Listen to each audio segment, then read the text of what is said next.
Mr Speaker, I can't remember.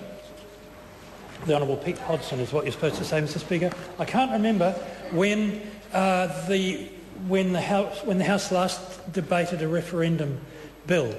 I wonder if anyone can. I think it might have been Winston Peters' compulsory super. May it not have been? That would have been about 10 or 11 years ago. Went down rather badly, the result, but nonetheless, it's not so often. And certainly in the 92-93 period, we had 2 referenda, as we're about to with this round. So it's not so often. But here we are. And I suppose I should say at the outset some nice things, because I forgot to say them first time round. I would like to endorse the remarks made by a number of people about the approach taken by the Minister from the outset of trying to get as wide a consensus as he reasonably could. He's been consistent in that regard and has been somewhat successful. He's got a really wide level of agreement, or perhaps it's best said that we're all, a number of parties are now equally unhappy about the result, whatever it is. And it's also the case that those parties that are, a little more on the edge, the ACT Party on one edge, the Green Party on the other, to give a couple of examples, I'm sure they would say that the process, the outcome is not what they choose, but the process has been not too bad. So that's the first thing to say.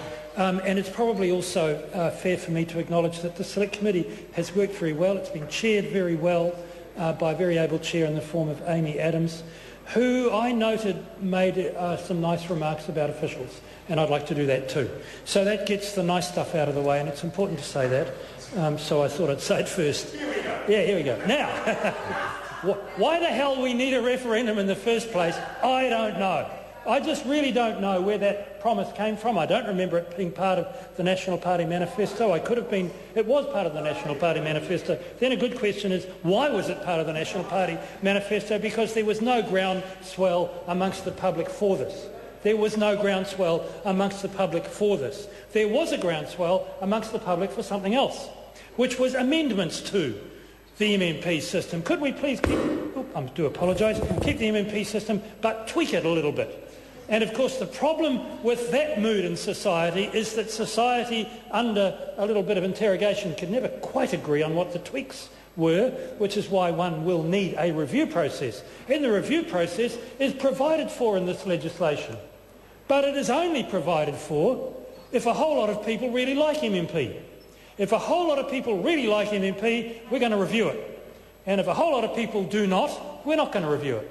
And that's one way of putting up the sort of residual difference, one way of explaining the residual difference between the government position essentially and the Labor Party position essentially on the issue of the review of MMP.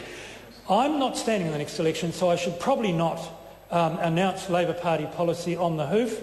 But I would be surprised if, in the event of there being a Labor Party government formed a year from now, and in the event of the majority of New Zealanders deciding that they would like to try another system instead of MMP, I would be surprised if the incoming Labor government did not say, OK, we can do that, but we will give you a new, shinier MMP system to measure against this other variety that you think you might like to test it against. I would think that would be the likely outcome. I don't want to get into too much argy-bargy with Mr John Boscawen, and I do acknowledge his analysis of $300,000 versus $5.5 million. I really do think you do need to add GST a few times to get to that $5.5 million, but nonetheless, he showed us how to do it. He took every possible limit and maxed them out, and he got there, and that's fair enough. That's an argument. That's a debating technique. It's not, I think, a realistic comparison, but he does make a point, which is that $300,000 is a limit, which in his view is too low. Fair enough. He lost me, however, on his first sentence. He said that this is not a piece of legislation, for indeed this bill, like the first one, has a $300,000 limit, is not a piece of legislation which is good for the ordinary person. And I say it is. Because the ordinary person is precisely the person who doesn't have $300,000 to fritter around. Just precisely the person who doesn't have $300 to fritter around. It's the extraordinary person or the extra committed person. Actually, it's also the possibility of people clubbing together, and good on them if they want to. He went on to say that his friend Mr McCroskey thinks that the limit's far, far too low. Not that Mr McCroskey wants to go anywhere near that limit himself, but he thinks it's far too low for someone else. Well, who is this someone else? And why do they want to spend more than $300,000, perhaps as much as $5 million, trying to influence the plebiscite, which is in essence a contest of political ideas? I think probably the reverse also holds true, that in this bill, the referendum, it's actually the politicians who need to stand back. It's the politicians who should say, in my view, something I intend to do, if asked, I will certainly be saying where I'm casting my vote and why, and perhaps I will be asked. But I don't intend to spend a lot of time raffling a lot of chooks in order to raise a lot of money, in order to promote a certain outcome for a referendum, which, in case anyone's wondering what it would be for a continuation of MMP. The main reason is that I think this is a decision that should be taken by the voters. I think it's their decision how they're going to elect us. And that might sound a bit cute for some people, but I hold it to be true. Which is why I think one of the provisions in this bill is a real cracker. And that is that if I do spend $1 on this referendum advertising, it will count against my political limits as well as my referendum limits.